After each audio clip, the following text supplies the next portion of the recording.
Welcome to PSCB learners educational videos ਵੇਖਣ ਲਈ channel ਨੂੰ ਸਬਸਕ੍ਰਾਈਬ ਕਰੋ ਐਂਡ ਲੇਟੈਸਟ ਵੀਡੀਓਜ਼ ਦੀ ਨੋਟੀਫਿਕੇਸ਼ਨ ਲਈ ਬੈਲ ਆਈਕਨ ਨੂੰ ਜ਼ਰੂਰ ਦਬਾਓ। 10th क्लास का फर्स्ट चैप्टर से कर रहे थे, उसका लास्ट टॉपिक जो साडे कोल 3 बचे ने वो ਅਸੀਂ ਅੱਜ ਕਰਨੇ ਨੇ। तो शुरू करते हैं डबल डिस्प्लेसमेंट रिएक्शन तो भाव दोहरा विस्थापन क्रिया। पिछली क्लास ਦੇ ਵਿੱਚ ਅਸੀਂ ਵਿਸਥਾਪਨ ਕਿਰਿਆ ਨੂੰ ਡਿਟੇਲ ਡਿਸਕਸ ਕੀਤਾ ਸੀ, ਅਸੀਂ ਰਿਐਕਟੀਵਿਟੀ ਸੀਰੀਜ਼ ਵੀ ਡਿਸਕਸ ਕੀਤੀ ਸੀ। ਅੱਜ ਦਾ ਟੌਪਿਕ ਹੈ ਦੂਹਰਾ ਵਿਸਥਾਪਨ ਕਿਰਿਆ। ਤਾਂ ਦੂਹਰਾ ਵਿਸਥਾਪਨ ਕਿਰਿਆ ਦੇ ਵਿੱਚ ਕੀ ਹੈ, ਦੇਖੋ जिस तरह ਅਸੀਂ ਵਿਸਥਾਪਨ ਕਿਰਿਆ ਦੇ ਵਿੱਚ ਇੱਕ ਤੱਤ ਦੀ ਕਿਰਿਆ ਲੈਂਦੇ ਸੀ ਕਿਸੇ ਯੌਗਿਕ ਦੇ ਨਾਲ, ਉਸੇ ਤਰੀਕੇ ਦੇ ਨਾਲ ਦੂਹਰਾ ਵਿਸਥਾਪਨ ਕਿਰਿਆ ਦੇ ਵਿੱਚ ਅਸੀਂ ਦੋ ਯੌਗਿਕਾਂ ਦੀ ਆਪਸੀ ਕਿਰਿਆ ਲਵਾਂਗੇ। ਫॉर एग्जांपल ਜੇ ਅਸੀਂ ਬੇਰੀਅਮ ਕਲੋਰਾਈਡ ਦੀ ਰਿਐਕਸ਼ਨ ਲਈਏ ਸੋਡੀਅਮ ਸਲਫੇਟ ਦੇ ਨਾਲ, ਅਸੀਂ ਪਿਛਲੀ ਕਲਾਸ ਵੀ ਡਿਸਕਸ ਕੀਤਾ ਸੀ ਕਿ ਯੌਗਿਕਾਂ ਦੇ ਜੋ ਕੈਮੀਕਲ ਫਾਰਮੂਲਾ ਨੇ, ਰਸਾਇਣਿਕ ਸੂਤਰ ਨੇ, ਤੁਹਾਨੂੰ ਯਾਦ ਹੋਣੇ ਚਾਹੀਦੇ ਨੇ।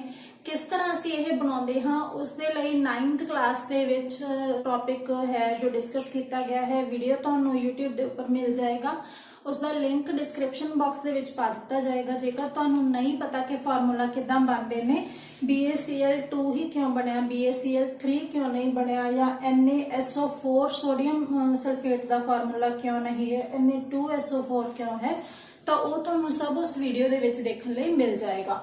ਤਾਂ ਉਸ ਦੇ ਲਈ ਤੁਸੀਂ ਉਸ ਵੀਡੀਓ ਨੂੰ ਜੋ ਹੈ ਦੁਬਾਰਾ ਦੇਖ ਸਕਦੇ ਹੋ।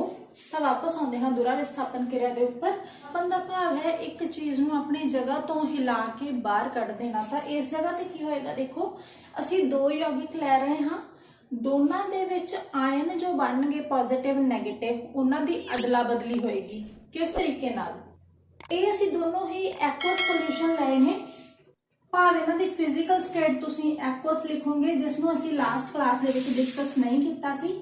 ਹੁਣ ਐਕੁਅਸ ਦਾ ਕੀ ਭਾਵ ਹੈ, ਜਦੋਂ ਅਸੀਂ ਭੌਤਿਕ ਅਵਸਥਾਵਾਂ ਲਿਖੀਆਂ ਸੀ ਸਾਰੇ ਵਿਕਾਰਕਾਂ ਦੀਆਂ ਔਰ ਉਤਪਾਦਾਂ ਦੀਆਂ, ਉਸ ਜਗ੍ਹਾ ਤੇ ਅਸੀਂ ਸੋਲਿਡ ਲਈ S ਲਿਖਦੇ ਸੀ, ਲਿਕੁਇਡ ਲਈ ਭਾਵ ਦਰਵ ਲਈ L ਲਿਖਦੇ ਸੀ ਐਂਡ ਗੈਸ ਲਈ G ਲਿਖਦੇ ਸੀ। ਉਸੇ ਤਰੀਕੇ ਨਾਲ AQ ਅਸੀਂ ਐਕੁਅਸ ਲਿਖਦੇ ਹਾਂ। ਐਕੁਅਸ ਦਾ ਭਾਵ ਹੈ ਕਿਸੇ ਚੀਜ਼ ਦਾ ਪਾਣੀ ਦੇ ਵਿੱਚ ਸੋਲੂਸ਼ਨ, ਭਾਵ ਇਹ ਦੋਨੋਂ ਹੀ ਸਾਲਟ ਨੇ। ਜਿਸ ਤਰ੍ਹਾਂ ਸਾਡੇ ਕੋਲ ਕਿਚਨ ਦੇ ਵਿੱਚ ਨਮਕ ਹੁੰਦਾ ਹੈ, ਉਸੇ ਤਰੀਕੇ ਨਾਲ ਇਹ ਵੱਖੋ ਵੱਖ ਤੱਤਾਂ ਦੇ ਲੂਣ ਨੇ ਜਿਨ੍ਹਾਂ ਨੂੰ ਅਸੀਂ ਇੱਥੇ ਯੂਜ਼ ਕਰ ਰਹੇ ਹਾਂ। ਤਾਂ ਉਹਨਾਂ ਦਾ ਜਦੋਂ ਅਸੀਂ ਪਾਣੀ ਦੇ ਵਿੱਚ ਘੋਲ ਬਣਾਉਂਦੇ ਹਾਂ ਤਾਂ ਅਸੀਂ ਉਸਨੂੰ ਕਹਿੰਦੇ ਹਾਂ ਐਕੁਅਸ ਸੋਲੂਸ਼ਨ। ਤਾਂ ਐਕੁਅਸ ਲਈ ਫਰਸਟ ਦੋ ਲੈਟਰ ਨੂੰ ਯੂਜ਼ ਕਰਕੇ AQ ਡਾਟ ਅਸੀਂ ਲਿਖਦੇ ਹਾਂ ਸਮਾਲ ਲੈਟਰਸ ਦੇ ਵਿੱਚ। ਤਾਂ ਇਹ ਭੌਤਿਕ ਅਵਸਥਾ ਨੂੰ ਸ਼ੋ ਕਰ ਰਿਹਾ ਹੈ। ਹੁਣ ਅਸੀਂ ਡਿਸਕਸ ਕਰਦੇ ਹਾਂ ਦੂਹਰਾ ਵਿਸਥਾਪਨ ਕਿਰਿਆ। ਤਾਂ ਦੂਹਰਾ ਵਿਸਥਾਪਨ ਕਿਰਿਆ ਦੇ ਵਿੱਚ ਕੀ ਹੋਏਗਾ, ਆਇਨਸ ਦੀ ਅਦਲਾ ਬਦਲੀ ਹੋਏਗੀ, ਆਇਨਾਂ ਦੀ ਅਦਲਾ ਬਦਲੀ ਹੋਏਗੀ। ਦੇਖੋ ਤਾਂ ਜਦੋਂ ਇਹ ਅਸੀਂ ਐਕੁਅਸ ਸੋਲੂਸ਼ਨ ਬਣਾਇਆ, ਰਸਾਇਣਿਕ ਕਿਰਿਆ ਹੋਏਗੀ, ਤਾਂ ਰਸਾਇਣਿਕ ਕਿਰਿਆ ਹੋਣ ਦੇ ਵਿੱਚ ਕੀ ਹੋਏਗਾ, ਇੱਥੇ ਆਇਨ ਜੋ ਨੇ ਪਹਿਲਾਂ ਉਹਨਾਂ ਦੇ ਵਿੱਚ ਸੋਲੂਸ਼ਨ ਟੁੱਟ ਜਾਣਗੇ, ਭਾਵ ਇੱਥੇ Ba ਪੋਜ਼ਿਟਿਵ ਆਇਨ ਦੇ ਵਿੱਚ ਬਦਲੇਗਾ ਐਂਡ Cl ਨੈਗੇਟਿਵ ਦੇ ਵਿੱਚ। ਉਸੇ ਤਰੀਕੇ ਨਾਲ ਇਸ ਯੌਗਿਕ ਦੇ ਸੋਲੂਸ਼ਨ ਦੇ ਵਿੱਚ ਕੀ ਬਣੇਗਾ, Na ਪੋਜ਼ਿਟਿਵ ਆਇਨ ਬਣਨਗੇ ਐਂਡ SO4 ਨੈਗੇਟਿਵ ਬਣਨਗੇ। ਹੁਣ ਇਹਨਾਂ ਦੀ ਪੋਲੈਰਿਟੀ ਅਸੀਂ ਜੋ ਡਿਸਕਸ ਕਰਨੀ ਹੈ ਉਹ ਅਸੀਂ ਇੱਥੇ ਨਹੀਂ ਕਰਾਂਗੇ, ਕਿਉਂਕਿ ਉਹ ਅਸੀਂ ਉਸ ਵੀਡੀਓ ਦੇ ਵਿੱਚ ਕਰ ਚੁੱਕੇ ਹਾਂ ਜਿਸ ਦੇ ਵਿੱਚ ਅਸੀਂ ਕੈਮੀਕਲ ਫਾਰਮੂਲਾ ਬਣਾਉਂਦੇ ਹਾਂ। ਤਾਂ ਉਹ ਤੁਸੀਂ ਇੱਕ ਵਾਰ ਜ਼ਰੂਰ ਦੇਖ ਲੈਣਾ ਹੈ। ਥੋੜਾ ਜਿਹਾ ਰੈਫਰੈਂਸ ਲਈ ਤੁਹਾਨੂੰ ਦੱਸ ਦਿੰਦੀ ਹਾਂ ਕਿ Ba ਬੇਰੀਅਮ ਦੇ ਜਦੋਂ ਪੋਜ਼ਿਟਿਵ ਆਇਨ ਬਣਨਗੇ ਤਾਂ ਇਹਨਾਂ ਦੇ ਉੱਪਰ ਚਾਰਜ ਆਏਗਾ +2। ਉਸੇ ਤਰੀਕੇ ਨਾਲ ਕਲੋਰੀਨ ਦੀ ਜਦੋਂ ਅਸੀਂ ਗੱਲ ਕਰਦੇ ਹਾਂ, ਕਲੋਰੀਨ ਦੇ ਉੱਪਰ ਆਉਂਦਾ ਹੈ -1 ਚਾਰਜ, ਸੋਡੀਅਮ ਦੇ ਉੱਪਰ ਆਉਂਦਾ ਹੈ +1 ਚਾਰਜ ਐਂਡ ਸਲਫੇਟ ਇਹ ਆਪਣੇ ਆਪ ਦੇ ਵਿੱਚ ਇੱਕ ਹੀ ਆਇਨ ਹੈ ਜਿਸ ਦੇ ਉੱਪਰ -2 ਚਾਰਜ ਆਉਂਦਾ ਹੈ। ਤਾਂ ਇਹ ਤੁਸੀਂ ਯਾਦ ਰੱਖ ਲੈਣਾ ਹੈ ਕਿ ਬੇਰੀਅਮ ਦੇ ਉੱਪਰ ਹਮੇਸ਼ਾ ਹੀ +2 ਚਾਰਜ ਤੁਸੀਂ ਲੈ ਕੇ ਚੱਲਣਾ ਹੈ, ਕਲੋਰੀਨ ਦੇ ਉੱਪਰ -1, Na ਸੋਡੀਅਮ ਦੇ ਉੱਪਰ +1 ਤੇ ਸਲਫੇਟ ਆਇਨ ਆਪਣੇ ਆਪ ਦੇ ਵਿੱਚ ਜੋ ਇੱਕ ਪੂਰਾ ਆਇਨ ਹੈ ਇਸ ਦੇ ਉੱਪਰ -2 ਚਾਰਜ ਆਉਂਦਾ ਹੈ। ਤਾਂ ਹੁਣ ਇੱਥੇ ਦੇਖੋ ਆਇਨਾਂ ਦੀ ਅਦਲਾ ਬਦਲੀ ਕਿਵੇਂ ਹੋਏਗੀ। ਜਦੋਂ ਵੀ ਕੋਈ ਯੌਗਿਕ ਬਣਦਾ ਹੈ ਉਸ ਦੇ ਵਿੱਚ ਅਸੀਂ ਪਲੱਸ ਆਇਨ ਨੂੰ ਅੱਗੇ ਰੱਖਦੇ ਹਾਂ ਐਂਡ ਮਾਈਨਸ ਵਾਲੇ ਆਇਨ ਨੂੰ ਪਿੱਛੇ ਰੱਖਦੇ ਹਾਂ, ਭਾਵ ਜੋ ਇਲੈਕਟ੍ਰੋਨ ਨੂੰ ਦਾਨ ਕਰਦਾ ਹੈ ਉਹ ਅੱਗੇ ਆਉਂਦਾ ਹੈ ਔਰ ਜੋ ਲੈਂਦਾ ਹੈ ਉਹ ਪਿੱਛੇ ਆਉਂਦਾ ਹੈ। ਤਾਂ ਇੱਥੇ ਦਾਨ ਕਰ ਰਿਹਾ ਹੈ ਬੇਰੀਅਮ ਐਂਡ ਲੈ ਰਿਹਾ ਹੈ ਕਲੋਰੀਨ, ਤਾਂ ਉਸਨੂੰ ਅਸੀਂ ਪਿੱਛੇ ਰੱਖਿਆ ਕਲੋਰੀਨ ਨੂੰ। ਇਸ ਜਗ੍ਹਾ ਤੇ ਦੇਖੋ ਸੋਡੀਅਮ ਡੋਨੇਟ ਕਰਦਾ ਹੈ ਇਲੈਕਟ੍ਰੋਨਸ ਨੂੰ, ਦਾਨ ਕਰਦਾ ਹੈ ਤਾਂ ਅੱਗੇ ਰੱਖਿਆ ਐਂਡ ਸਲਫੇਟ ਆਇਨ ਨੂੰ ਉਹਨਾਂ ਨੂੰ ਗੇਨ ਕਰਦਾ ਹੈ, ਪ੍ਰਾਪਤ ਕਰਦਾ ਹੈ ਤਾਂ ਉਸਨੂੰ ਅਸੀਂ ਪਿੱਛੇ ਰੱਖਿਆ। ਤਾਂ ਇੱਥੇ ਦੇਖੋ ਪੋਜ਼ਿਟਿਵ ਦੇ ਨਾਲ ਨੈਗੇਟਿਵ ਜੁੜਿਆ ਹੈ, ਇਸ ਜਗ੍ਹਾ ਤੇ ਵੀ ਪੋਜ਼ਿਟਿਵ ਦੇ ਨਾਲ ਨੈਗੇਟਿਵ ਆਇਨ ਜੁੜਿਆ ਹੈ। ਤਾਂ ਜਦੋਂ ਅਦਲਾ ਬਦਲੀ ਹੋਏਗੀ ਉਦੋਂ ਵੀ ਇੱਕ ਪੋਜ਼ਿਟਿਵ ਦੇ ਨਾਲ ਦੂਸਰਾ ਨੈਗੇਟਿਵ ਹੀ ਜੁੜੇਗਾ। ਪੋਜ਼ਿਟਿਵ ਦੇ ਨਾਲ ਪੋਜ਼ਿਟਿਵ ਨਹੀਂ ਆ ਸਕਦਾ ਔਰ ਨੈਗੇਟਿਵ ਦੇ ਨਾਲ ਨੈਗੇਟਿਵ ਨਹੀਂ ਆ ਸਕਦਾ। ਕਿਉਂ? ਕਿਉਂਕਿ ਇੱਕੋ ਜਿਹੇ ਚਾਰਜ ਜੋ ਹੁੰਦੇ ਨੇ ਇੱਕ ਦੂਸਰੇ ਨੂੰ ਆਕਰਸ਼ਿਤ ਕਰਦੇ ਨੇ, ਭਾਵ ਧੱਕਦੇ ਨੇ ਇੱਕ ਦੂਸਰੇ ਤੋਂ ਦੂਰ। ਜੋ ਵੱਖਰੇ ਚਾਰਜ ਹੁੰਦੇ ਨੇ ਉਹ ਇੱਕ ਦੂਸਰੇ ਨੂੰ ਹਮੇਸ਼ਾ ਹੀ ਖਿੱਚਦੇ ਨੇ। ਤਾਂ ਦੇਖੋ ਇਹ ਪੋਜ਼ਿਟਿਵ ਜੋ ਹੈ ਇਹ ਦੂਸਰੇ ਯੌਗਿਕ ਦੇ ਨੈਗੇਟਿਵ ਨੂੰ ਆਪਣੇ ਵੱਲ ਅਟਰੈਕਟ ਕਰੇਗਾ और ये नेगेटिव जो है ये इसके पॉजिटिव ਨੂੰ ਆਪਣੇ ਵੱਲ ਅਟਰੈਕਟ ਕਰੇਗਾ। ਤਾਂ ਕੀ ਪ੍ਰੋਡਕਟ ਜਾਂ ਉਤਪਾਦ ਸਾਡੇ ਕੋਲ ਬਣਨਗੇ? ਦੇਖੋ ਬੇਰੀਅਮ ਦੇ ਨਾਲ ਸਲਫੇਟ ਜੁੜੇਗਾ, ਇਹਨਾਂ ਦੇ ਉੱਪਰ ਨਾ ਚਾਰਜ ਹੈ ਔਰ ਇਹਨਾਂ ਦੀ ਸਬਸਕ੍ਰਿਪਟ ਦੇ ਵਿੱਚ ਕੋਈ ਅੰਕ ਆਏਗਾ ਜਾਂ ਨਹੀਂ ਉਹ ਅਸੀਂ ਹੁਣੇ ਡਿਸਕਸ ਕਰਾਂਗੇ। ਇਸ ਤੋਂ ਬਾਅਦ ਇਸ ਦੇ ਨਾਲ ਕੀ ਬਣੇਗਾ? ਇਸ ਕਲੋਰੀਨ ਨਾਲ ਕੌਣ ਜੁੜਿਆ? ਦੇਖੋ ਸੋਡੀਅਮ। ਤਾਂ ਇਹ ਕੀ ਬਣੇਗਾ? NaCl कॉमन सॉल्ट जो ਤੁਹਾਡੀ ਕਿਚਨ ਦੇ ਵਿੱਚ ਯੂਜ਼ ਹੁੰਦਾ ਹੈ। ਤਾਂ ਹੁਣ ਦੇਖੋ ਅਸੀਂ ਡਿਸਕਸ ਕੀਤਾ ਸੀ ਕਿ ਬੇਰੀਅਮ ਦੇ ਉੱਪਰ ਪੋਜ਼ਿਟਿਵ 2 ਚਾਰਜ ਹੈ, ਉਸੇ ਤਰੀਕੇ ਦੇ ਨਾਲ ਸਲਫੇਟ ਦੇ ਉੱਪਰ -2 ਚਾਰਜ ਹੈ। ਹੁਣ ਇਧਰ ਸੋਡੀਅਮ ਦੇ ਉੱਪਰ ਦੇਖੋ +1 ਚਾਰਜ ਹੈ ਐਂਡ ਕਲੋਰੀਨ ਦੇ ਉੱਪਰ -1 ਚਾਰਜ ਹੈ। ਇਸ ਦਾ ਸਿੰਪਲ ਜਿਹਾ ਮੀਨਿੰਗ ਕੀ ਹੋਇਆ ਕਿ ਬੇਰੀਅਮ ਨੇ ਜੇਕਰ 2 ਇਲੈਕਟ੍ਰੋਨ ਦਾਨ ਕਰਨੇ ਨੇ ਇੱਕ ਐਟਮ ਨੇ, ਇੱਕ ਪਰਮਾਣੂ ਨੇ, ਤਾਂ ਸਲਫੇਟ ਦੇ ਪੂਰੇ ਆयन ਨੇ 2 ਇਲੈਕਟ੍ਰੋਨ ਹੀ ਗੇਨ ਕਰਨੇ ਨੇ। ਤਾਂ 2 ਹੀ ਲੈਣੇ ਨੇ ਔਰ 2 ਹੀ ਦੇਣੇ ਨੇ। ਅਸੀਂ ਕੀ ਕਰਦੇ ਸੀ? ਦੇਖੋ ਜੇਕਰ ਯੌਗਿਕ ਬਣਾਉਣਾ ਹੋਵੇ ਤਾਂ ਥੋੜਾ ਜਿਹਾ ਅਸੀਂ ਸੰਖੇਪ ਦੇ ਵਿੱਚ ਕਰ ਲੈਂਦੇ ਹਾਂ। ਇਸ ਦੇ ਉੱਪਰ +2 ਚਾਰਜ ਹੈ, ਇਸ ਦੇ ਉੱਪਰ -2 ਚਾਰਜ ਹੈ। ਤਾਂ ਤੁਸੀਂ ਕੀ ਕਰਦੇ ਸੀ? ਇਸ ਦੀ ਸੰਯੋਜਕਤਾ ਸਲਫੇਟ ਦੇ ਨੀਚੇ ਲਿਖਦੇ ਸੀ 2 और सल्फेट की संयोजकता -2 वो तुसी बेरियम के नीचे लिखनी सी और संयोजकता के नाल माइनस कभी नहीं आता, सिर्फ अंक आता है तो तुसी लिखा 2। हुण इत्थे तुसी की करोगे? तुसी की करते सी वड्डी तो वड्डी संपूर्ण संख्या जिस दे टेबल दे विच दोने अंक आउंदे ने उन्हां दे नाल इसनूं डिवाइड करना हुंदा है। भाव वड्डी तो वड्डी संख्या इत्थे की आएगी? देखो दोनों ही 2 ने, तो वड्डी तो वड्डी संख्या आएगी 2 जिस दे टेबल दे विच दोनों आउणगे। ਤਾਂ ਕੱਟਣ ਦੇ ਉਪਰੰਤ ਸਾਨੂੰ ਪ੍ਰਾਪਤ ਹੋਇਆ 1, ਇੱਥੇ ਵੀ ਪ੍ਰਾਪਤ ਹੋਇਆ 1। ਤਾਂ ਫਾਰਮੂਲਾ ਕੀ ਬਣੇਗਾ? ਦੇਖੋ ਬੇਰੀਅਮ ਦੇ ਨਾਲ ਵੀ ਤੁਸੀਂ 1 ਲਗਾਓਗੇ, ਸਲਫੇਟ ਦੇ ਨਾਲ ਵੀ ਇਸ ਤਰੀਕੇ ਨਾਲ 1 ਲਗਾਓਗੇ। ਤਾਂ ਫਾਰਮੂਲਾ ਕੀ ਬਣਿਆ? BaSO4। ਤਾਂ ਜਦੋਂ ਤੁਸੀਂ ਇਸ ਨੂੰ ਪੂਰਾ ਯੌਗਿਕ ਦੇ ਤਰ੍ਹਾਂ ਲਿਖ ਰਹੇ ਹੋ ਤਾਂ ਤੁਹਾਨੂੰ ਇੱਥੇ -2 and +2 ਲਿਖਣ ਦੀ ਜ਼ਰੂਰਤ ਨਹੀਂ ਹੈ। ਇਨ ਸਿਮਿਲਰ ਮੈਨਰ ਜਦੋਂ ਤੁਸੀਂ ਸੋਡੀਅਮ ਕਲੋਰਾਈਡ ਲਿਖਦੇ ਹੋ, सोडियम ने 1 इलैक्ट्रॉन देना है और क्लोरीन ने लेना है। तो इत्थे भी इन्हां दी सबस्क्रिप्ट दे विच देखो 1 ही आएगा, उसनूं जेकर असीं ना लिखीए तां भी साडे कोल काम करता है। तो ये की बनया NaCl। तो इत्थों असीं की रिजल्ट कढ सकदे हां? देखो असीं 2 यौगिक लए सन, रिजल्ट दे विच उन्हां दे दोहां दे आयनां दी अदला बदली हो रही है। Na नाल क्लोरीन जुड़िया एंड बेरियम नाल सल्फेट जुड़िया। तो इस तरह की किरिया नूं असीं कहंदे हां दूरा विस्थापन किरिया। ਤਾਂ ਇਹ ਅਵਖੇਪਨ ਕਿਰਿਆ ਦਾ ਵੀ ਉਦਾਹਰਣ ਹੈ। ਹੁਣ ਅਵਖੇਪ ਕੀ ਹੈ? ਦੇਖੋ ਜਦੋਂ ਕਿਸੇ ਰਸਾਇਣਿਕ ਕਿਰਿਆ ਦੇ ਵਿੱਚ ਕੋਈ ਇਸ ਤਰੀਕੇ ਦੀ ਚੀਜ਼ ਬਣਦੀ ਹੈ ਕਿ ਉਹ ਘੋਲ ਦੇ ਵਿੱਚ ਲਟਕਦੀ ਰਵੇ, ਭਾਵ ਜਿਸ ਤਰੀਕੇ ਨਾਲ ਜਦੋਂ ਅਸੀਂ ਪਨੀਰ ਬਣਾਉਂਦੇ ਹਾਂ ਤਾਂ ਪਨੀਰ ਬਣਨ ਦੇ ਨਾਲ ਜੋ ਵਾਈਟ ਕਲਰ ਦਾ ਟ੍ਰਾਂਸਪੇਰੈਂਟ ਲਿਕੁਇਡ ਸਾਡੇ ਕੋਲ ਬਣਦਾ ਹੈ ਉਸ ਦੇ ਵਿੱਚ ਪ੍ਰੈਸਿਪਿਟੇਟ ਜਿਹੇ ਲਟਕਦੇ ਰਹਿੰਦੇ ਨੇ ਪਨੀਰ ਦੇ। ਤਾਂ ਉਸੇ ਤਰੀਕੇ ਦਾ ਪ੍ਰੈਸਿਪਿਟੇਟ ਜੋ ਨੇ ਉਹ ਇਸ ਕਿਰਿਆ ਦੇ ਵਿੱਚ ਬਣਦੇ ਨੇ ਬੇਰੀਅਮ ਸਲਫੇਟ ਦੀ। ਤਾਂ ਬੇਰੀਅਮ ਸਲਫੇਟ ਕੀ ਹੋਇਆ? ਇੱਥੇ ਅਵਖੇਪ ਦੀ ਤਰ੍ਹਾਂ ਐਕਟ ਕਰ ਰਿਹਾ ਹੈ। ਤਾਂ ਇਸ ਨੂੰ ਅਸੀਂ ਅਵਖੇਪਨ ਕਿਰਿਆ ਵੀ ਕਹਿ ਸਕਦੇ ਹਾਂ। ਦੂਰਾ ਵਿਸਥਾਪਨ ਦੀ ਹੋਰ ਉਦਾਹਰਨ ਤੁਸੀਂ ਲੈ ਸਕਦੇ ਹੋ। ਹਾਈਡਰੋਕਲੋਰਿਕ ਤੇਜ਼ਾਬ ਦੀ ਕਿਰਿਆ ਕਰਵਾਓ ਸੋਡੀਅਮ ਹਾਈਡਰੋਕਸਾਈਡ ਦੇ ਨਾਲ। ਤਾਂ ਦੇਖੋ ਇੱਥੇ ਤੁਹਾਡੇ ਕੋਲ ਇੱਕ ਤੇਜ਼ਾਬ ਹੈ ਔਰ ਇਹ ਇੱਕ ਖਾਰ ਹੈ। ਜਦੋਂ ਤੁਸੀਂ ਦੋਹਾਂ ਦੀ ਆਪਸੀ ਕਿਰਿਆ ਕਰਵਾਉਂਦੇ ਹੋ ਤਾਂ ਤੁਸੀਂ ਪਹਿਲਾਂ ਹੀ ਇਹ ਪੜ੍ਹ ਰੱਖਿਆ ਹੈ ਉਦਾਸੀਨੀਕਰਨ ਕਿਰਿਆ ਦੇ ਵਿੱਚ ਕਿ ਇੱਕ ਤੁਹਾਡੇ ਕੋਲ ਨਮਕ ਬਣਦਾ ਹੈ ਔਰ ਇੱਕ ਪਾਣੀ ਬਣਦਾ ਹੈ। ਤਾਂ ਕਿਵੇਂ ਬਣੇਗਾ? ਦੇਖੋ H positive and Cl negative ਦੇ ਵਿੱਚ ਇਹ ਟੁੱਟਿਆ ਜਦੋਂ ਅਸੀਂ ਐਕਵਸ ਸੋਲੂਸ਼ਨ ਲਿਆ ਇਹਨਾਂ ਦਾ। Sodium positive and OH negative ion ਦੇ ਵਿੱਚ ਟੁੱਟਿਆ। ਤਾਂ ਇੱਥੇ ਵੀ ਆਇਨਸ ਦੀ ਅਦਲਾ ਬਦਲੀ ਕਿਵੇਂ ਹੋਏਗੀ? ਦੇਖੋ H ਪੋਜ਼ਿਟਿਵ ਨਾਲ OH ਜੁੜੇਗਾ ਐਂਡ Cl ਨੈਗੇਟਿਵ ਦੇ ਨਾਲ Na ਜੁੜੇਗਾ। ਤਾਂ ਬਣੇਗਾ ਕੀ? H और H, H2O plus sodium chloride. ਤਾਂ ਇਹ ਵੀ ਦੂਰਾ ਵਿਸਥਾਪਨ ਕਿਰਿਆ ਦੀ ਇੱਕ ਬਹੁਤ ਆਸਾਨ ਜਿਹੀ ਉਦਾਹਰਣ ਹੈ ਜੋ ਤੁਸੀਂ ਯਾਦ ਰੱਖ ਸਕਦੇ ਹੋ। ਆਕਸੀਕਰਨ ਐਂਡ ਲਘੂਕਰਨ। ਪਹਿਲਾਂ ਆਕਸੀਕਰਨ ਨੂੰ ਡਿਸਕਸ ਕਰਦੇ ਹਾਂ। ਜਿਸ ਤਰ੍ਹਾਂ ਨੇਮ ਤੋਂ ਹੀ ਤੁਹਾਨੂੰ ਪਤਾ ਲੱਗ ਰਿਹਾ ਹੈ ਕਿ ਆਕਸੀਕਰਨ ਦਾ ਭਾਵ ਹੈ ਕਿਸੇ ਚੀਜ਼ ਦੇ ਨਾਲ ਆਕਸੀਜਨ ਦਾ ਜੁੜ ਜਾਣਾ। ਇਸ ਦੀਆਂ ਬਹੁਤ ਈਜ਼ੀ ਉਦਾਹਰਨਾਂ ਨੇ ਤੁਹਾਡੇ ਕੋਲ। ਅਗਰ ਤੁਸੀਂ ਲੋਹੇ ਦੀ ਗੱਲ ਕਰੋ, ਲੋਹੇ ਨੂੰ ਤੁਸੀਂ ਨਮੀ ਵਾਲੀ ਹਵਾ ਦੇ ਵਿੱਚ ਛੱਡਦੇ ਹੋ ਤਾਂ ਉਸਦੇ ਉੱਪਰ ਜ਼ਰ ਲੱਗ ਜਾਂਦੀ ਹੈ, ਜੰਗ ਲੱਗ ਜਾਂਦੀ ਹੈ, ਤਾਂ ਉਹ ਵੀ ਕੀ ਹੈ, ਲੋਹੇ ਦਾ ਆਕਸੀਕਰਨ ਹੋ ਰਿਹਾ ਹੈ। ਉਸੇ ਤਰੀਕੇ ਨਾਲ ਜੇਕਰ ਤੁਹਾਡੇ ਘਰਾਂ ਦੇ ਵਿੱਚ ਤਾਂਬੇ ਦੇ ਬਰਤਨ ਹੋਣ ਤਾਂ ਤਾਂਬੇ ਦੇ ਬਰਤਨਾਂ ਦੇ ਉੱਪਰ ਕਾਲੇ ਰੰਗ ਦੀ ਪਰਤ ਆ ਜਾਂਦੀ ਹੈ ਟਾਈਮ ਦੇ ਨਾਲ। ਉਹ ਕਿਉਂ ਆ ਜਾਂਦੀ ਹੈ? ਕਿਉਂਕਿ ਤਾਂਬੇ ਦੀ ਕਿਰਿਆ ਹੋ ਜਾਂਦੀ ਹੈ ਆਕਸੀਜਨ ਦੇ ਨਾਲ, ਤਾਂ ਉਸ ਦਾ ਕੀ ਹੋ ਜਾਂਦਾ ਹੈ, ਦੇਖੋ ਆਕਸੀਕਰਨ ਹੋ ਜਾਂਦਾ ਹੈ।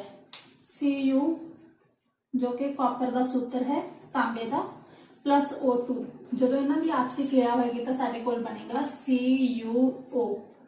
ਤਾਂ ਇਸ ਨੂੰ ਜੇ ਬੈਲੈਂਸ ਕਰੀਏ ਤਾਂ ਸਾਡੇ ਕੋਲ ਇਹ ਕਿਰਿਆ ਇਸ ਤਰੀਕੇ ਨਾਲ ਬਣਦੀ ਹੈ, ਤਾਂ ਕਾਪਰ ਆਕਸਾਈਡ ਸਾਡੇ ਕੋਲ ਬਣ ਰਿਹਾ ਹੈ। ਤਾਂ ਇੱਥੇ ਕੀ ਹੋਇਆ, ਦੇਖੋ ਕਾਪਰ ਦਾ ਆਕਸੀਕਰਨ ਹੋ ਗਿਆ। ਤਾਂ ਹੁਣ ਲਘੂਕਰਨ ਕੀ ਹੈ? ਜਦੋਂ ਕਿਸੇ ਵਿਕਾਰਕ ਦੇ ਨਾਲੋਂ ਆਕਸੀਜਨ ਲੈ ਜਾਵੇ, ਉਸਦੇ ਨਾਲੋਂ ਉਤਰ ਜਾਵੇ, ਦੂਰ ਚਲੇ ਜਾਵੇ, ਤਾਂ ਉਸਨੂੰ ਅਸੀਂ ਕਹਾਂਗੇ ਉਸਦਾ ਲਘੂਕਰਨ ਹੋਣਾ। ਤਾਂ ਇੱਥੇ ਹੀ ਤੁਸੀਂ ਕੀ ਕਰੋਗੇ, ਇਹ ਦੇਖੋ ਆਕਸੀਕਰਨ ਦਾ ਨਤੀਜਾ ਤੁਹਾਡੇ ਕੋਲੇ CuO ਆਇਆ, ਤੇ ਜੇਕਰ ਤੁਸੀਂ CuO ਭਾਵ ਕਾਪਰ ਆਕਸਾਈਡ ਦੀ ਕਿਰਿਆ ਕਰਵਾਓ ਹਾਈਡਰੋਜਨ ਗੈਸ ਦੇ ਨਾਲ, ਤਾਂ ਤੁਹਾਡੇ ਕੋਲ ਕੀ ਮਿਲੇਗਾ, ਦੇਖੋ Cu ਦੇ ਨਾਲੋਂ ਆਕਸੀਜਨ ਜੋ ਹੈ ਉਹ ਟੁੱਟ ਜਾਏਗੀ ਐਂਡ H2 ਦੇ ਨਾਲ ਆ ਕੇ ਜੁੜ ਜਾਏਗੀ, ਤਾਂ ਬਣੇਗਾ ਕੀ ਤੁਹਾਡੇ ਕੋਲੇ H2O। ਤਾਂ ਤੁਸੀਂ ਕੀ ਕਰੋ, ਇਸ ਦੇ ਉੱਪਰੋਂ ਤਾਪ ਲੰਘਾਓ। ਇਸ ਕਿਰਿਆ ਦੇ ਵਿੱਚ ਜੇਕਰ ਤੁਸੀਂ ਇਸ ਨੂੰ ਤਾਪ ਦਿਓ, ਇਹ ਸੋਲੂਸ਼ਨ ਵੀ ਪਹਿਲਾਂ ਹੀ ਗਰਮ ਹੋਵੇ, ਤਾਂ ਦੋਹਾਂ ਦੀ ਕਿਰਿਆ ਹੋਣ ਤੋਂ ਬਾਅਦ ਤੁਹਾਡੇ ਕੋਲ ਕਾਪਰ ਪਲੱਸ ਵਾਟਰ ਜੋ ਹੈ ਉਹ ਬਣਦਾ ਹੈ। ਤਾਂ ਇਸ ਜਗ੍ਹਾ ਤੇ ਕੀ ਹੋਇਆ, ਦੇਖੋ ਆਕਸੀਜਨ ਜੋ ਹੈ ਕਿਸੇ ਯੌਗਿਕ ਦੇ ਵਿੱਚੋਂ ਨਿਕਲ ਕੇ ਕਿਸੇ ਦੂਸਰੇ ਐਲੀਮੈਂਟ ਦੇ ਨਾਲ ਐਡ ਹੋ ਗਈ ਜਾ ਕੇ, ਤਾਂ ਇਸ ਚੀਜ਼ ਦੇ ਨਾਲੋਂ ਕਾਪਰ ਆਕਸਾਈਡ ਦੇ ਵਿੱਚੋਂ ਜੋ ਆਕਸੀਜਨ ਹੈ ਉਹ ਬਾਹਰ ਚਲੀ ਗਈ, ਤਾਂ ਇਸ ਦਾ ਕੀ ਹੋ ਗਿਆ, ਦੇਖੋ ਲਘੂਕਰਨ। ਤਾਂ ਇਸ ਜਗ੍ਹਾ ਤੇ ਦੇਖੋ ਤਾਂਬੇ ਦਾ ਕੀ ਹੋ ਰਿਹਾ ਹੈ, ਆਕਸੀਕਰਨ, ਔਰ ਇਸ ਕਿਰਿਆ ਦੇ ਵਿੱਚ ਤਾਂਬੇ ਦਾ ਕੀ ਹੋ ਰਿਹਾ ਹੈ, ਲਘੂਕਰਨ। ਕਈ ਵਾਰ ਏਦਾਂ ਵੀ ਹੁੰਦਾ ਹੈ ਕਿ ਇੱਕੋ ਰਿਐਕਸ਼ਨ ਦੇ ਵਿੱਚ ਹੀ ਇੱਕ ਵਿਕਾਰਕ ਦਾ ਆਕਸੀਕਰਨ ਹੁੰਦਾ ਹੈ ਔਰ ਦੂਸਰੇ ਦਾ ਕੀ ਹੁੰਦਾ ਹੈ, ਲਘੂਕਰਨ ਹੁੰਦਾ ਹੈ। ਉਸ ਦੀ ਉਦਾਹਰਣ ਕਰਦੇ ਹਾਂ। ਤੁਸੀਂ 8ਵੀਂ ਜਮਾਤ ਦੇ ਵਿੱਚ ਪੜ੍ਹਿਆ ਸੀ ਕਿ ਜੋ ਕੋਕ ਹੁੰਦਾ ਹੈ ਉਹ ਇੱਕ ਲਘੂਕਾਰਕ ਦੇ ਤੌਰ ਤੇ ਵੀ ਕੰਮ ਕਰਦਾ ਹੈ, ਤਾਂ ਇੱਥੇ ਅਸੀਂ ਉਹੀ ਯੂਜ਼ ਕਰ ਰਹੇ ਹਾਂ। ਦੇਖੋ ਕਾਰਬਨ C ਸਿੰਬਲ ਅਸੀਂ ਲਿਖਿਆ ਹੈ, ਤਾਂ ਕਾਰਬਨ ਦਾ ਹੀ ਰੂਪ ਸੀ ਕੋਕ, ਜਿਸ ਨੂੰ ਅਸੀਂ ਇੱਥੇ ਯੂਜ਼ ਕਰ ਰਹੇ ਹਾਂ। ਤਾਂ ਇੱਥੇ ਕੀ ਹੋਏਗਾ, ਜ਼ਿੰਕ ਆਕਸਾਈਡ, ਭਾਵ ਇਸ ਦੇ ਨਾਲ ਪਹਿਲਾਂ ਆਕਸੀਜਨ ਜੁੜੀ ਹੋਈ ਹੈ, ਪਰ ਜਦੋਂ ਕਿਰਿਆ ਹੋਏਗੀ ਅਭਿਕਾਰਕ ਤੋਂ ਉਤਪਾਦ ਬਣਨਗੇ ਤਾਂ ਉਹ ਕਿਸ ਤਰੀਕੇ ਨਾਲ ਬਣਨਗੇ, ਦੇਖੋ zinc metal plus carbon monoxide. ਤਾਂ ਕਿਵੇਂ ਬਣੀ ਇਹ, ਜੋ ਆਕਸੀਜਨ ਪਹਿਲਾਂ ਜ਼ਿੰਕ ਨਾਲ ਜੁੜੀ ਹੋਈ ਸੀ, ਰਿਐਕਸ਼ਨ ਹੋਣ ਤੋਂ ਬਾਅਦ ਉਹ ਕਾਰਬਨ ਦੇ ਨਾਲ ਆ ਕੇ ਜੁੜ ਜਾਏਗੀ। ਤਾਂ ਇੱਥੇ ਦੇਖੋ ਜ਼ਿੰਕ ਆਕਸਾਈਡ ਦਾ ਕੀ ਹੋਇਆ, ਲਘੂਕਰਨ, ਆਕਸੀਜਨ ਨਾਲੋਂ ਇਸ ਦੇ ਉੱਤਰ ਗਈ, ਤੇ ਕਾਰਬਨ ਦਾ ਕੀ ਹੋਇਆ, ਆਕਸੀਕਰਨ। ਕਿਉਂ? ਕਿਉਂਕਿ ਇਸ ਦੇ ਨਾਲ ਆਕਸੀਜਨ ਆ ਕੇ ਜੁੜ ਗਈ ਹੈ। ਤਾਂ ਇਹ ਲਘੂਕਰਨ ਐਂਡ ਆਕਸੀਕਰਨ ਦੀ ਕੰਬਾਈਨਡ ਰਿਐਕਸ਼ਨ ਹੈ, ਜੋ ਇੱਕ ਰਿਐਕਸ਼ਨ ਦੇ ਵਿੱਚ ਹੀ ਦੋਨੋਂ ਚੀਜ਼ਾਂ ਹੋ ਰਹੀਆਂ ਨੇ। ਇਸ ਚੈਪਟਰ ਦਾ ਲਾਸਟ ਟੌਪਿਕ ਜੋ ਤੁਸੀਂ ਸਟੱਡੀ ਕਰਨਾ ਹੈ, ਦੈਟ ਇਜ਼ ਖੋਰਨ।